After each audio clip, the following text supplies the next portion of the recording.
ഈ കുട്ടി ലൈനിൽ കയറി പിടിച്ചെന്നാണ് ഫസ്റ്റ് റിപ്പോർട്ട് വന്നത്. അങ്ങനെയാണ് ഈ മരണം നടന്നത്. 3 ഫേസ് ലൈനായിരുന്നു കടന്നുപോയിക്കൊണ്ടിരുന്നത്. ഞങ്ങൾക്കെല്ലാവർക്കും അക്കാര്യത്തിൽ ദുഃഖമുണ്ട്.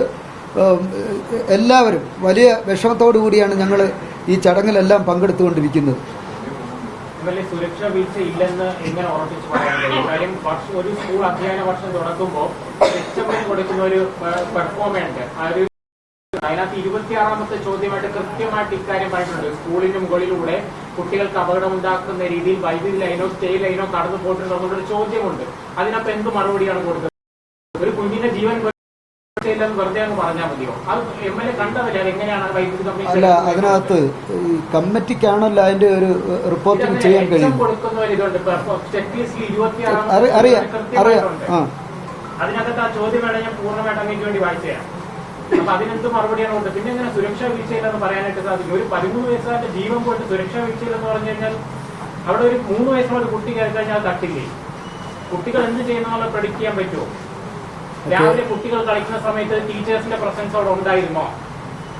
എന്തൊക്കെയാണ് അതിനുള്ള മറുപടി? രാവിലെ ഈ പ്രയറിന് ചില കുട്ടികൾ വീട്ടിൽ നിന്നും വന്ന് ഗ്രൗണ്ടിൽ കളിക്കും. സാധാരണ പന്ത് കളിക്കും, അല്ലാതെ അങ്ങോട്ട് ഇത് ചെരുപ്പെടുത്തിട്ട് അങ്ങോട്ടും ഇങ്ങോട്ടും എറിയായിരുന്നു. ക്രിക്കറ്റ് കളിക്കുന്ന മാതിരി അങ്ങനെ ആയിരുന്നു കളി നടത്തിക്കൊണ്ടിരുന്നത്. അതിനിടയിലാണ് ചെരുപ്പ് ഇതിന്റെ മുകളിൽ വീഴുന്നത്. വേണ്ടിയാണ് ചോദ്യം അതല്ല, സുരക്ഷാ വീഴ്ച ഇല്ല എന്ന് എന്തിന്റെ അടിസ്ഥാനത്തിലാണ് ഒരു സുരക്ഷാ വീഴ്ചയില്ലെന്ന റിപ്പോർട്ട് യഥാർത്ഥത്തിൽ KSEB-കാരാണല്ലോ ആ റിപ്പോർട്ട് HM-ന് കൊടുക്കേണ്ടത്. KSEB അറിയിച്ച അന്നത്തെ ആ മീറ്റിംഗിൽ അവരുൾപ്പെടെ ഉണ്ടായിരുന്നല്ലോ. AE അടക്കമുള്ളവർ ഉണ്ടായിരുന്നു.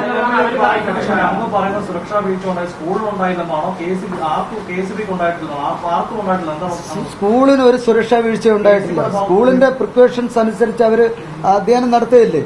ആ ലൈൻ ഇങ്ങനെ ഇത്ര താണ് കിടന്നെന്ന് ഇപ്പോൾ ഈ ഇൻസിഡന്റ് ഉണ്ടായപ്പോഴാണ് അറിയുന്നത്.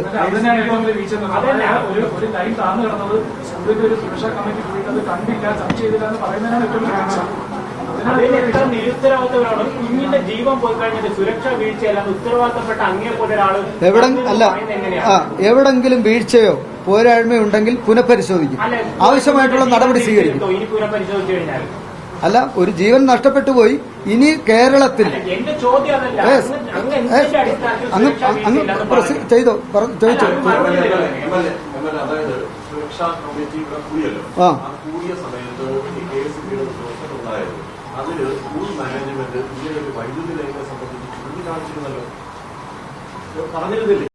എന്നാണ് എനിക്കറിയാൻ കഴിഞ്ഞത്. KSEB-യിൽ ഉദ്യോഗസ്ഥർ കൂടിയല്ലേ ഈ സുരക്ഷാ കമ്മിറ്റി കൂടിയത്. AE അടക്കമുള്ളവർ വന്നിരുന്നാണ് ഈ മീറ്റിംഗ് കൂടിയത്. അല്ലേ ടീച്ചറെ? AE അടക്കം ഉണ്ടായിരുന്നു ആ മീറ്റിംഗിൽ.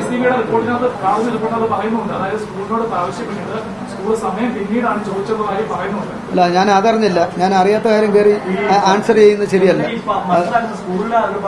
ഈ സുരക്ഷാ മീറ്റിംഗിൽ ഇങ്ങനെ ലൈൻ താഴ്ന്നു കിടക്കുന്ന കാര്യം KSEB അതിലൂടെ സ്കൂൾ അതിനെ അറിയിച്ചെന്നാണ് പറയുന്നത്. ഈ ഒരു ഇപ്പോഴത്തെ നിങ്ങൾ പറയുന്ന ആർഗ്യുമെന്റ് ഞാൻ ഇപ്പോഴാണ് അറിയുന്നു. ഞാൻ അറിഞ്ഞില്ല. ഞാൻ രാവിലെ AE ആയിട്ട് സംസാരിച്ചു. AE ആയിട്ട് സംസാരിച്ചപ്പം AE ആ കാര്യങ്ങളൊന്നും എന്റെ അടുത്ത് പറഞ്ഞില്ല. എന്തെങ്കിലും വീഴ്ചകളോ പോരായ്മകളോ ഉണ്ടെങ്കിൽ വിളിച്ച് പറയേണ്ടതല്ലേ? ഞങ്ങളുടെ അടുത്ത് പറഞ്ഞില്ല. അത് നമുക്ക് പരിശോധിക്കാം.